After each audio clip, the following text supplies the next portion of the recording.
नमस्कार, आप देख रहे हैं चौकस भारत। मैं आपका दोस्त ब्रजेंद्र। देखिए, उपेंद्र कुशवाहा आज फिर से प्रेस को संबोधित किए। दरअसल जब से एनडीए के साथ हुए हैं उसके बाद कई बार इन्होंने संवाददाताओं को संबोधित किया है, लेकिन आज का संवाददाता सम्मेलन जो हुआ इनका, ये कुछ खास मायने रखता है। दरअसल कई बातों पर चर्चा हुई। बात हुई जो स्थिति है बिहार के विधि व्यवस्था की, बात हुई कृषि की, बात और जब बढ़ी आगे तो फिर नीतीश कुमार तक पहुंच गई।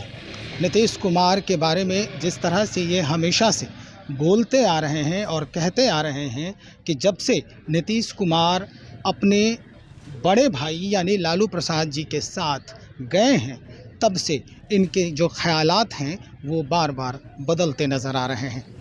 प्रधानमंत्री बनने का ख्वाब देखते हैं, लेकिन अगर ये पहले प्रधानमंत्री की बात करते थे तो प्रधानमंत्री ये बन सकते थे, लेकिन जब से ये महागठबंधन का हिस्सा बने हैं, इनका प्रधानमंत्री बनने का जो सपना है वो बिल्कुल बेकार है और समय की बर्बादी है। एक बात पर, एक सवाल पर और जवाब दिया है जो विधि व्यवस्था का सवाल है अपने राज्य का। कहे कि 2005 के पहले वाली स्थिति जो बिहार में थी वो फिर से शुरू हो गई है। लगातार जिस तरह से आपराधिक घटनाएं हो रही हैं और जिस तरह से लोग यानी जो अपराधी हैं उनके जो मनोबल बढ़ रहे हैं, वो सिर्फ़ और सिर्फ इस सरकार का ही देन है। क्योंकि जब भी अपराधी कुछ कांड करना चाहते हैं और करते हैं, तब उनको ये पता है कि अगर हम कुछ करते हैं तो ऊपर से एक फ़ोन जाएगा और फिर हम वही इंसानियत का परिचय देते सड़क पे नजर आएंगे। चलिए सुनते हैं उपेंद्र कुशवाहा क्या कुछ कह रहे हैं। आप सब लोगों का स्वागत है।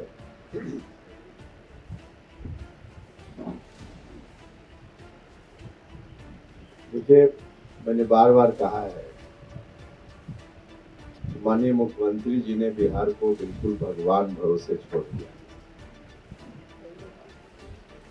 और रोज यह बात चरितार्थ हो रही है। एक तो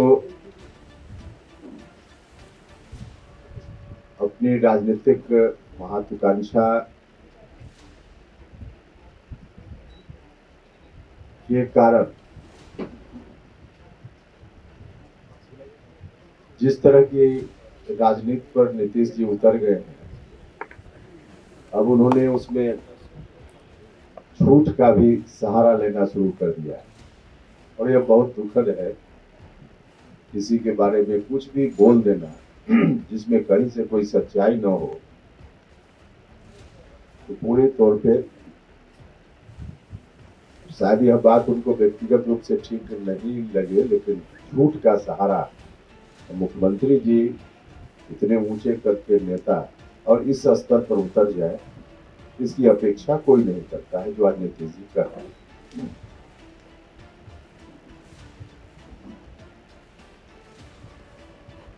चारों तरफ अराजकता का माहौल है,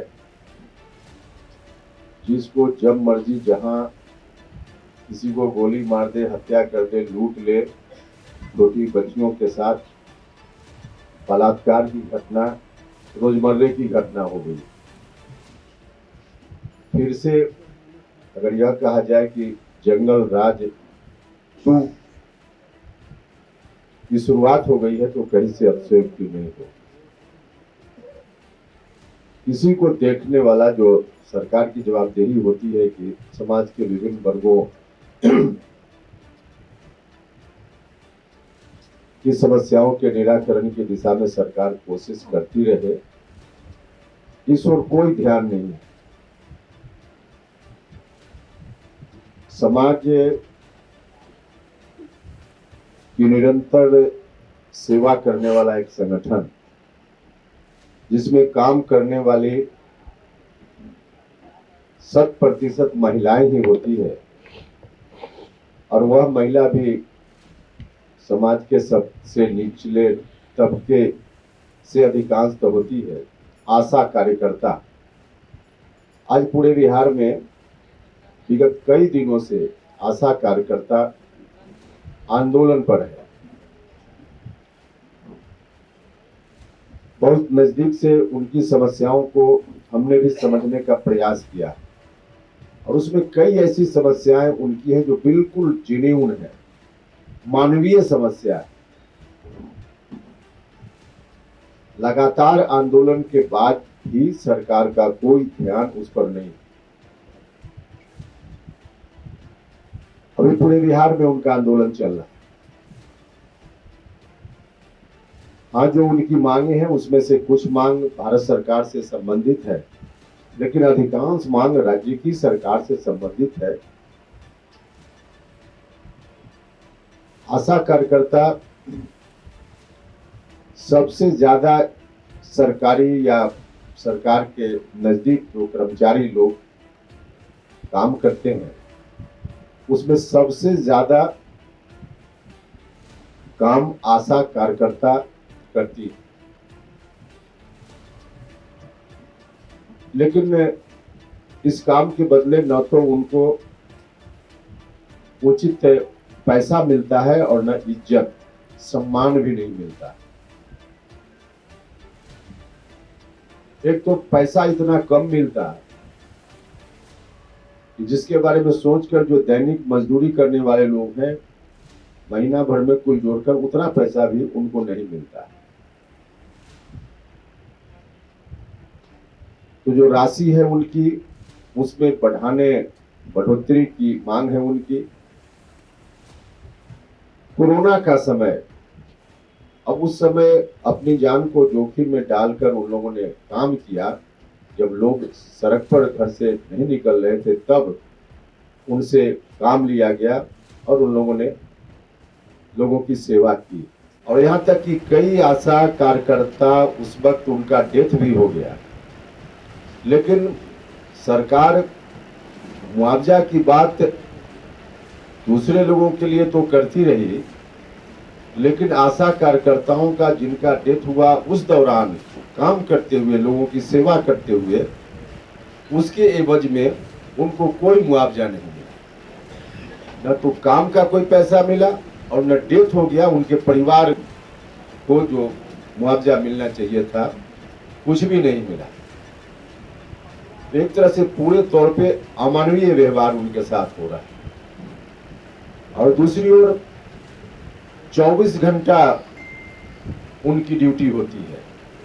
किसी भी समय रात के 2 बजे भी कोई डिलीवरी का पेशेंट हो तो उनको जाना है लेकर अस्पताल में, कहीं स्वास्थ्य केंद्र पर जाती हैं, 24 घंटा काम करती है। रात भर उनको किसी पीएचसी में या दूसरे अस्पताल में बिताना पड़ता है।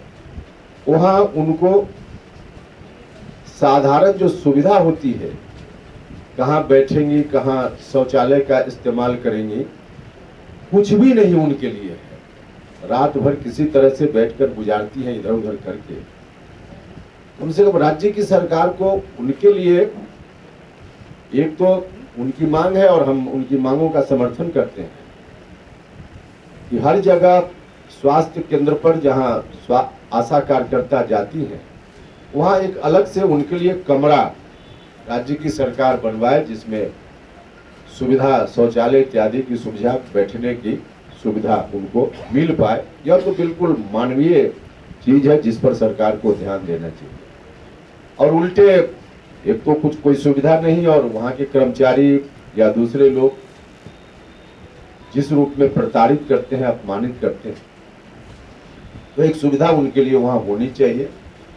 कोरोना के समय जो उन लोगों ने सेवा की उसके बदले में उनको राशि मिलनी चाहिए। कोरोना के समय जिनका डेथ हुआ उनको मुआवजा मिलना चाहिए और उनकी जो राशि ऐसे बाकी दिनों मिलती है उसमें बढ़ोतरी होनी चाहिए। इन तमाम मांगों का हमारी पार्टी पुरजोर समर्थन करती है और आवश्यकता अनुसार उनकी मांगों को पूरा करने की दिशा में अगर सरकार ने ध्यान नहीं दिया तो हमारी पार्टी आशा कार्यकर्ताओं के लिए भी खुद आंदोलन करेगी। आवश्यकता अनुसार सड़क पर पार्टी उतरेगी। कुल मिला जुला कर बिल्कुल अमानवीय व्यवहार उनके साथ हो रहा है।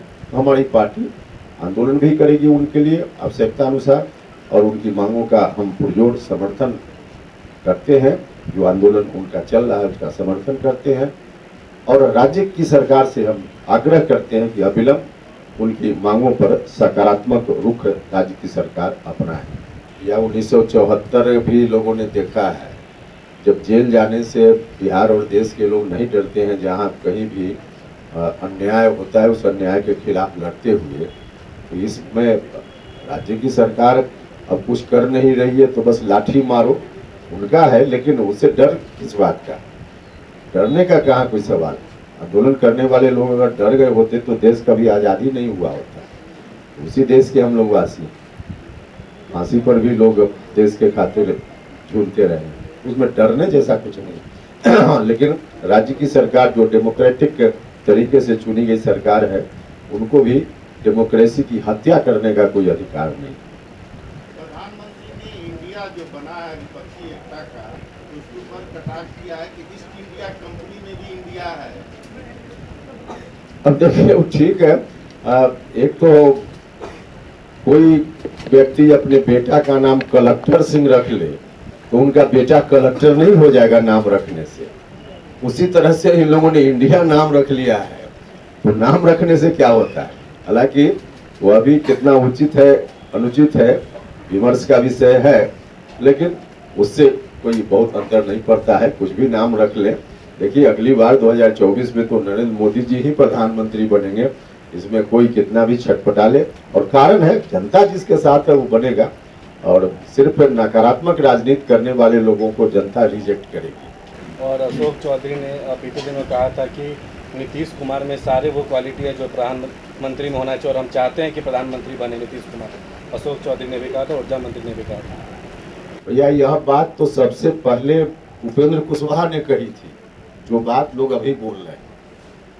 लेकिन उस वक्त हमने कही थी तब जब था हम लोगों का कि जेडीयू को, जो उनकी नीतीश जी की पार्टी है, उसको नंबर 1 की पार्टी बनाए।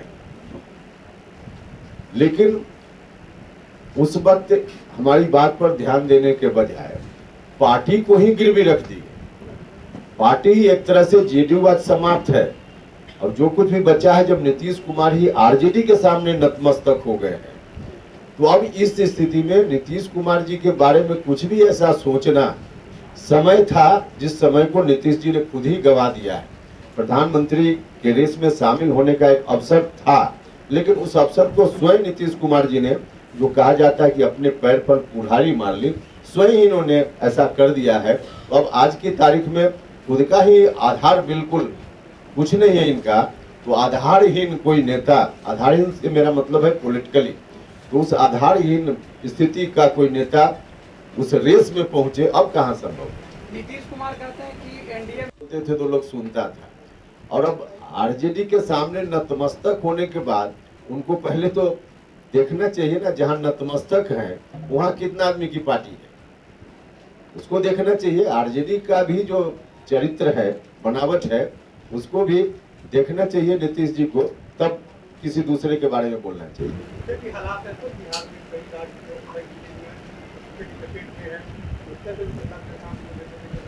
पूरे बिहार में लगभग सुखाड़ की स्थिति है, और उसके चलते धान की रोपनी का भी मुख्य समय है। बहुत ही कम धान की रोपनी हुई है, और यही स्थिति कुछ दिन बनी रह गई तो बहुत बड़े अकाल का सामना करना पड़ सकता है बिहार को। वैसी स्थिति में अलर्ट राज्य की सरकार को पहले से होना चाहिए था। राज्य की सरकार अलर्ट यह मानकर पहले ही से चलना कि वर्षा होगी, लोग खेती करेंगे। वर्षा नहीं भी हो सकती है, पिछले कई वर्षों से इस तरह का रिकॉर्ड रहा है, तो यह मानकर अगर सरकार की तैयारी हुई रहती। अभी बिजली भी पहले जितना बिजली मिलती थी, अब उसमें भी कटौती हो रही है गाँव में। इसकी तैयारी अगर पहले से रहती तो बिजली का सहारा लेके भी कुछ सिंचाई का काम लोग कर सकते थे। तो जितना पहले सुविधा मिलती थी बिजली की गांव में, अब उसमें भी कटौती हो गई। तैयारी नहीं है इसलिए ऐसा हो रहा है। जो स्टेट ट्यूबवेल वगैरह है उसके रखरखाव का भी काम नहीं हो पाया। पहले से अगर सरकार अलर्ट होती तो होता। तो राज्य की सरकार चाहती तो डैमेज को कंट्रोल बहुत दूर तक किया जा सकता था। प्राकृतिक विषय है, 100% उसको एड्रेस करना शायद संभव नहीं है, लेकिन मैक्सिमम किया जा सकता था अगर राज्य की सरकार अलर्ट होती तो सुना आपने, उपेंद्र कुशवाहा ने एक एक करके सरकार की बखिया फिर से उधेड़ना शुरू कर दिया है। उपेंद्र कुशवाहा ने स्पष्ट तौर पे ये कहा कि सरकार बिल्कुल फेलुअर है। स्पष्ट तौर पर यह भी कहा कि प्रधानमंत्री बनने का जो ख्वाब देख रहे हैं नीतीश कुमार, ये बिल्कुल बेकार है। प्रधानमंत्री सिर्फ और सिर्फ 2024 में भी नरेंद्र मोदी ही बनेंगे। चलिए, उपेंद्र कुशवाहा जिस तरह से कहते हैं कि हमेशा मार्गदर्शन किया है, हमने हमेशा संवाद के ज़रिए उन्हें ये बताने का प्रयास किया है कि आप गलत रास्ते पर जा रहे हैं, और फिर से जब वो नहीं माने इस बात को तो फिर हम अलग हुए। और अब जिस तरह का बयान दे रहे हैं उससे स्पष्ट हो रहा है कि कितना मनोबल जो है वो मजबूत दिखाई दे रहा है। हम और भी खबरों को लेकर बहुत जल्द हाजिर हो रहे हैं, तब तक इंतज़ार की ज़रूरत है। आप बने रहें हमारे साथ।